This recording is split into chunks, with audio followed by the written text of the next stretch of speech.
Ooh-wee! Let's make some tomahawk steaks on the Traeger. Oh boy, let's go. All right, so the first thing we're gonna wanna do is shave the bone a little bit more.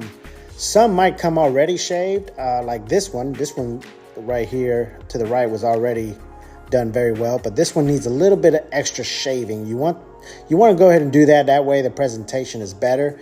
So trim all that excess skin, fat, etc., and then we'll get it seasoned up. All right, I'm going to be using some Worcestershire sauce on that steak. This is going to work as a binder, but it's also going to help tenderize the meat even more. So make sure to get the entire tomahawk covered in that.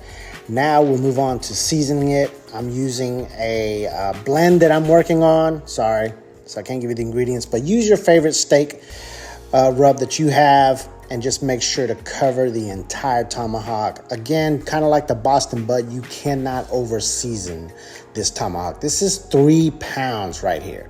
Okay, these tomahawks come in at 3 pounds. So season it well, get it well covered, and then we'll get this marinating into the fridge overnight, and then we'll put it on the Traeger.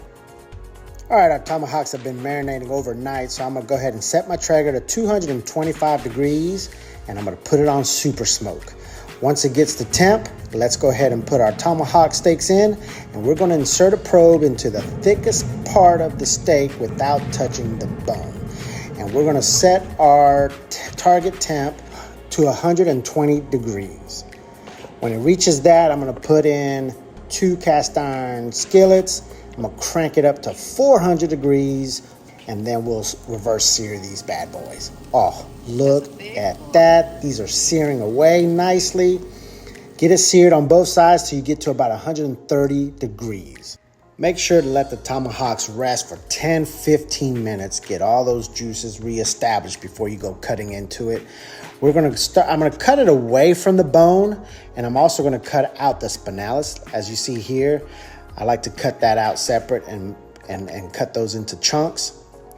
And then we'll slice up the rest of it and, pack it in nicely, make a nice presentation out of it. And there you go. How beautiful does that look?